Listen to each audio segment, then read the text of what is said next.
अस्सलामुअलैकुम दोस्तों, उम्मीद है आप सब लोग खैरियत होंगे। आज हम बात करेंगे ओमान से एक्सपैट्रिएट्स के बारे में। कितने एक्सपैट जो हैं खारजी जो हैं वो ओमान छोड़ के जा चुके हैं। जनवरी 2020 में जो है 16,58,111 एक्सपैट्रिएट्स थे ओमान के अंदर। खारजी लोग थे जो डिफरेंट जगहों पर जॉब्स करते थे, बिज़नेस करते थे, फैमिलीज सब मिला के 16,58,111 लोग जो हैं वो थे जनवरी 2020 में।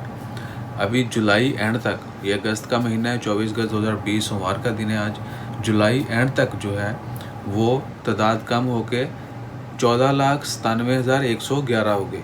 यानी 1,60,000 लोग जो हैं पिछले 7 महीनों में ओमान छोड़ के जा चुके हैं, जिनमें ज़्यादा मेजॉरिटी जो थी, यानी ज़्यादा लोग जो थे, मेजॉरिटी जो थी वो कोरोना के दौरान जो है वो वापस गए हैं। और 70,000 से ज़्यादा, 70,000 से ज़्यादा सिर्फ जो है इंडियंस वापस जा चुके हैं। 20,000 के करीब पाकिस्तानी जा चुके हैं, जबकि दीगर कंट्रीज़ के भी बहुत सारे लोग जो हैं वो वापस जा चुके हैं। जिसमें डिटेल कुछ इस तरह से, जो 1,60,000 लोग छोड़ के गए ओमान, उनमें से ज़्यादा लोग जो थे वो थे कंस्ट्रक्शन साइट से, कंस्ट्रक्शन कंपनीज़ के अंदर से। 70,000 के करीब डाटा के मुताबिक, जो नेशनल स्टैटिस्टिक्स डाटा शो करते हैं डिपार्टमेंट, उनके मुताबिक 70,000 लोग जो हैं वो सिर्फ कंस्ट्रक्शन साइट से छोड़ के गए। जबकि ऑटोमोबाइल और दीगर सर्विस से 22,000 के करीब लोगों ने जॉब जिनकी ख़त्म हुई, लॉस्ट जॉब, और वो वापस गए अपने कंट्रीज़ में। जबकि फूड एंड हॉस्पिटैलिटी सेक्टर में से 9,500 के करीब जो लोग हैं वो, उनकी जॉब ख़त्म हुई, वो अपने ममालिक में वापस गए। इसके अलावा 25,000 वर्कर्स ऐसे थे जिनको, जो एग्रीकल्चर और फिशिंग इंडस्ट्री से जो वहाँ पर जॉब करते थे या बिज़नेस करते थे, वो ओमान छोड़ के गए। जबकि इसके अलावा जो लोग हैं, ये ऑलमोस्ट 1,30,000 के करीब बनती है फिगर। इसके अलावा जो 30,000 के करीब लोग हैं वो दीगर जॉब्स और बिज़नेस जिनके ख़त्म हो गए, जिनकी जॉब लॉस हो गई दीगर शोबों में, वो ओमान छोड़ के वापस जा चुके हैं।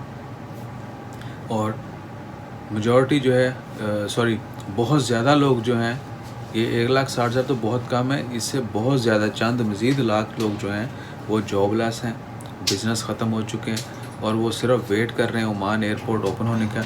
अभी सिर्फ स्पेशल फ़्लाइट्स जा रही हैं। हालांकि नॉर्मल फ़्लाइट ऑपरेशन स्टार्ट कर देना चाहिए, क्योंकि स्पेशल फ़्लाइट भी वैसे ही जाती जिस तरह नॉर्मल जाएगी। लेकिन वापस आने के लिए अप्रूवल चाहिए, यहाँ से जाने के लिए कुछ कंट्रीज़ में परमिट चाहिए, कुछ में जो है बगैर परमिट के जा सकते हैं। लेकिन लिमिटेड फ़्लाइट्स हैं और टिकट्स बहुत ज़्यादा एक्सपेंसिव है, इसलिए हर बंदा जो है अफोर्ड नहीं कर पा रहा। तो जो ही एयरपोर्ट ओपन होगा, मिलियंस की तादाद में पूरी दुनिया के अंदर लोग जो हैं वो हेयर एंड देयर मूव करेंगे। मोस्टली जो हैं वो जॉब लॉस कर चुके हैं, वो अपने ममालिक में वापस जाएंगे। सिर्फ गल्फ़ के अंदर जो है डाटा के मुताबिक एक इदारा जो ये चीज़ें सर्वे करते हैं इन चीज़ों के बारे में, उनके मुताबिक 2 मिलियन 20 लाख के करीब जो हैं सिर्फ GCC ममालिक से लोग वो अपने ममालिक वापस जाएंगे। यानी 20 लाख 2 मिलियन के करीब लोग जो हैं वो जॉब लॉस करेंगे, उनके बिज़नेस ख़त्म होंगे। सो इंशाल्लाह खैर दुआ करें, अल्लाह ताला सबको अपनी हिफ्ज़ ईमान में रखे और जल्द तमाम लोग खुशहाल हों, अच्छी सेहत हो। जो फौत हो चुके हैं उनकी मग़फ़िरत के लिए दुआ करें, जो बीमार हैं उनकी सेहतयाबी के लिए दुआ करें, और दुआ करें अल्लाह ताला सबकी खैर करें। अपना ख्याल रखें, दोस्त अहबाब चीज़ों का रब का ख्याल रखें। हमारा ख्याल रखने के लिए चैनल को सब्सक्राइब करें। जज़ाकल्लाह, अल्लाह हाफ़िज़।